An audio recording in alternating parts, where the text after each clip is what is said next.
Hey guys, it's Fogfang here, and today we're going to run through my personal choices for reclasses in Fire Emblem 3 houses based on the students' strengths, weaknesses, and hidden talents. Now, I'll be playing through the Golden Deer on this channel, so most of the students are going to be from the Golden Deer, but I do plan to cross-recruit some units, so I'll talk about those two towards the end. So without further ado, let's get straight into it. First up, of course, we have Byleth, and I'll be playing as female Byleth on the channel because I want to marry Claude, and spoiler alert, he actually isn't a gay option despite all of the rumors that he was, so I decided to play through a girl just so I could marry Claude. I know it's very shallow, but that's just how I want to play. Besides, I'll be playing on my own time with male Byleth, and I'll be doing my own run with my own choices. But Byleth doesn't have any strengths, weaknesses, or hidden talents as far as we're aware, but that's probably because it's the player character and they're supposed to be the most customizable, so giving them strengths and weaknesses and stuff like that probably wouldn't go over well. Although they might have like a boon and bane system, like in Awakening and Fates, where you can pick a stat that they're good at and pick a stat that they're bad at, as well as their birthday and stuff like that, since they are still an avatar character, but they're not as fleshed out as like choosing the design. They're more like a Mark situation from Blazing Sword, where you pick very little. So for Byleth, since Byleth's main weapon is the Creator Sword, I wanted to make sure that she was still a sword wielding class. But I also really like both magic and bows, and I often can't choose between the two. They're my two favorite weapons. I have my own custom class for like Fire Emblem roleplay and stuff called the Holy Sniper, where they use both bows and magic. But since that doesn't really exist here yet, it might be. I'm planning on making Byleth into a Mortal Savant, which means that she'll be able to wield both her Creator Sword and Reason Magic. Because, you know, I like magic, and I've heard that bows aren't really that good, but also because we have Claude on the team, he's going to have like his legendary bow, and it's going to be very good, so I don't really want to stack up on bows too much. I have a few other bow users on the team as well. I realized I didn't really have any magic users. I did Byleth last. I'm recording her first, but I did her last. I didn't really have as many magic users on the team, so I wanted to make sure I was stacking up on magic a bit. So yeah, Byleth is going to start as a Myrmidon and then end up as a Mortal Savant. I don't really know how the class tree actually works. I know you can just like teach every single class to a character, technically. If you're like focused on one character in the whole playthrough, you can give them any class. So I'm just going to start at Myrmidon and end at Mortal Savant. And that's how I'm going to lay out for the rest of the video what they're going to start as after they reclass from like Noble and Commoner, what their first reclass is, their basic reclass, and then their master class. Next up we have Claude, the leader of the Golden Deer. His strengths lie in swords, bows, authority, and flying, while his weaknesses lie in lances and faith magic, and he has a hidden talent for axes. We've seen a lot of screenshots of Claude as a Wyvern Lord in the time skip, and I'm going to go down that same path because he has a strength in flying and a hidden talent in axes. He'll be able to use those two things to his benefit and become a good Wyvern Lord. And he can also still wield bows as a Wyvern Lord, which is pretty useful because that's a flying bow user, kind of like the Kinshi Knights back in Fire Emblem Fates.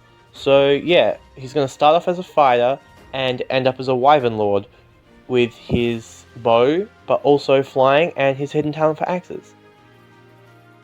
Next up we have Lorenz. Lorenz's strengths lie in lance, reason, magic, and riding, and his weaknesses are gauntlets. He doesn't have any hidden talents that we know of. So for Lorenz, his obvious three strengths are already tied to one class, the Dark Knight, so I'm going to start him off as a soldier, because I don't have many soldiers starting off. I'll either start him off as a soldier or a monk. I haven't really fleshed that part out yet straight away, but I think I'm going to start him off as a soldier, and then he's going to eventually turn into a Dark Knight, who are specialized in lances, reason, magic, and riding. Next up we have Hilda. Hilda's strengths lie in lances and axes, and her weaknesses lie in faith magic and authority. She also has a hidden talent for armor, which I thought was very interesting, considering that she's, you know, more of like a cutesy little girl, you think, oh, she's going to be like a mage, or maybe she'll become a sword master, or maybe she'll be a dancer or something like that. But she has no strengths in swords, which surprised me, because I've seen pictures of her as a dancer, which I guess people picked based solely on appearance rather than having a strength in what dancers need, which is swords and authority. So I'm going to turn her into a fighter, and then I'm going to have her become a Great Knight, which is a very peculiar class. I didn't imagine I would make her into a Great Knight, but she has lances and axes as strengths, and she has a hidden talent for armor, and those are the three things that you need to be a Great Knight. Now, Great Knights in past games were also on horseback. I'm not sure if that's the case here. On the page on Serenos Forest, there wasn't a picture of the Great Knight, so I'm not sure if they need riding as well as heavy armor, because I know that, like, in Warriors, and I'm pretty sure in other games as well, Great Knights are classed as both riding and heavy armor, because they take weakness damage from both types of effective weapons.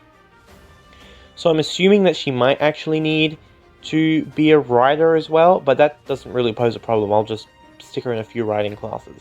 But for Hilda, we're going to start with fighter and end with Great Knight. Next up we have the biggest boy alive, Raphael. Raphael's strengths lie in axes, gauntlets, and armor, and his weaknesses lie in bows, reason magic, and riding. He doesn't have any hidden talents. Raphael's a pretty simple character, not going to spend too much on him. He's going to start off as a fighter and then eventually end up as a war master, because fighters start with axes and gauntlets and then war masters end with axes and gauntlets. I'm not going to really take much of his armor into consideration. I don't really want too many armored characters, because not only do they have a weakness to armor effective weapons, which I'm sure there will be lots of by the end of the game, but also, you know, low res, so I don't want to get hit by magic. But yeah, so fighter to war master, very simple.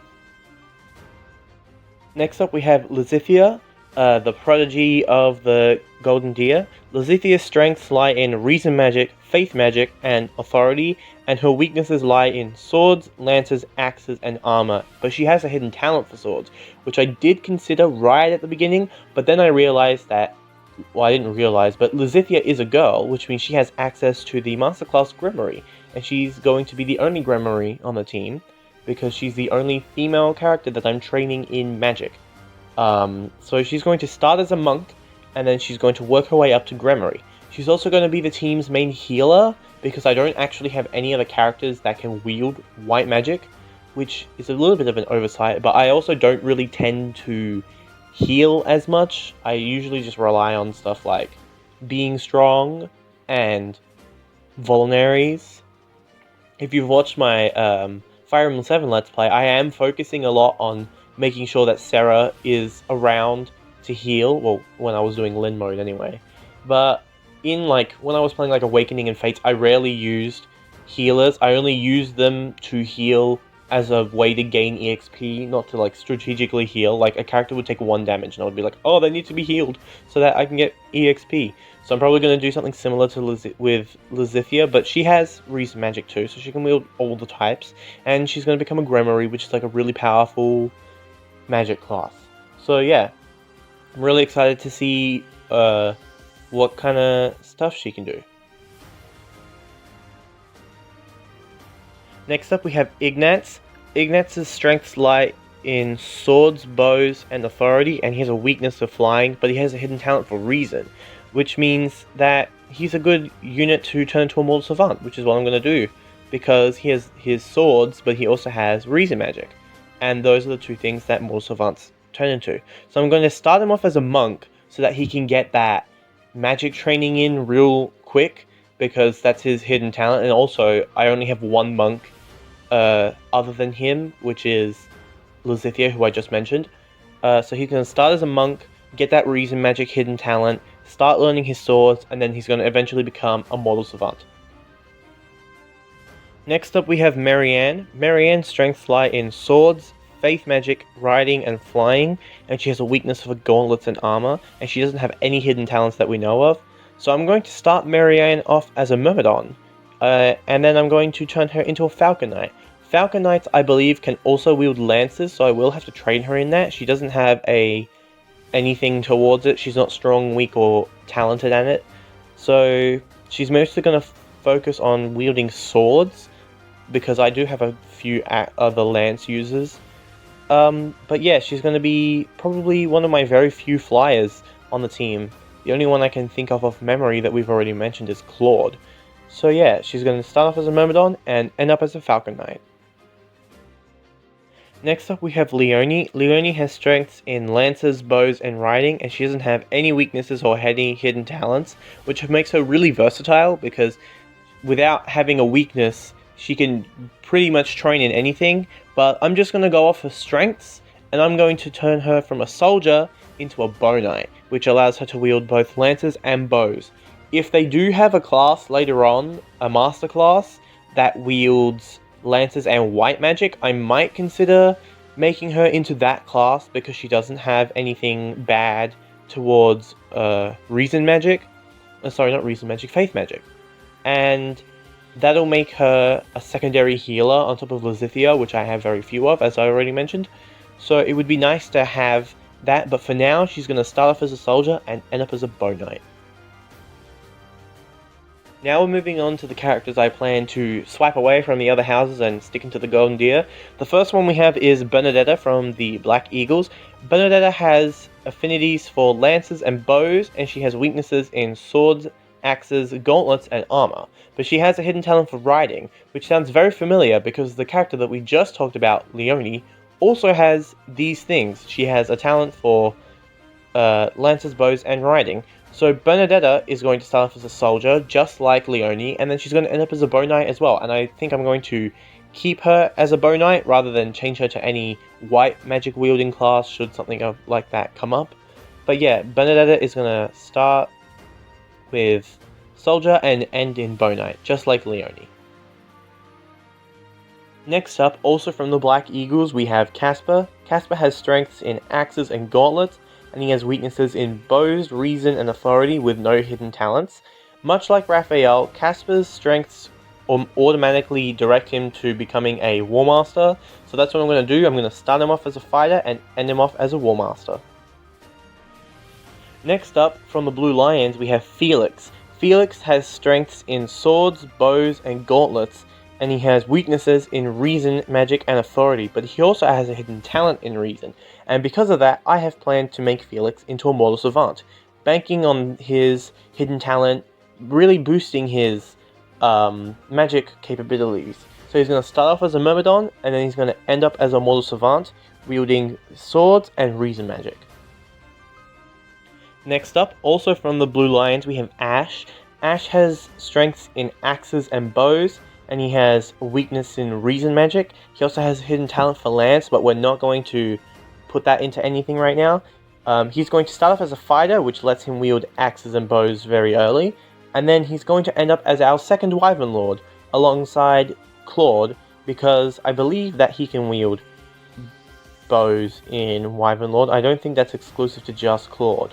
So yeah, he's going to be like a second Claude, kind of a worse Claude, but also, and I haven't really talked about this with any other characters, but Ashe's hidden talent, sorry, not his hidden talent, his personal skill, is kind of like lock touch. It lets him open doors without keys, and I thought that would be really useful to have on a class that can move very far, so I made it on a flying class, so that he can move around the map and open any doors or chests that we need to find. Pretty useful. So yeah, he's going to start as a fighter and end as a Wyvern Lord. Finally, from the Black Eagles, we have Petra, and if you're wondering why Petra is last, that's because she's a bit of a special character that I talked about earlier. She has strengths in swords, axes, bows, and flying, and she has weaknesses in reason magic and faith magic with no hidden talents.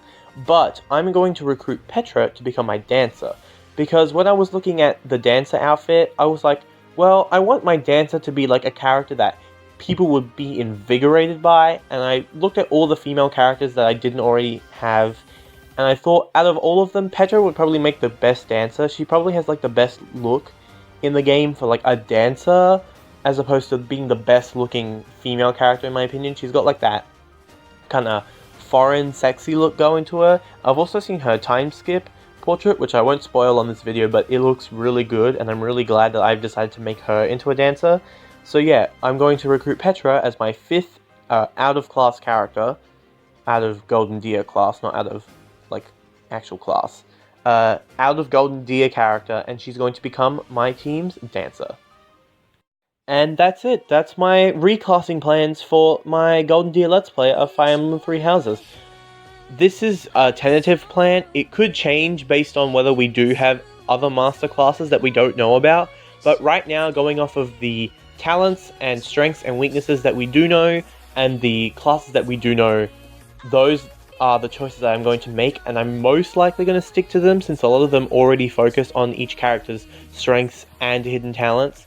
But yeah, I'm very excited for this game. It's almost exactly 2 days away. It's like a couple hours out of being 2 days away from being in my hands.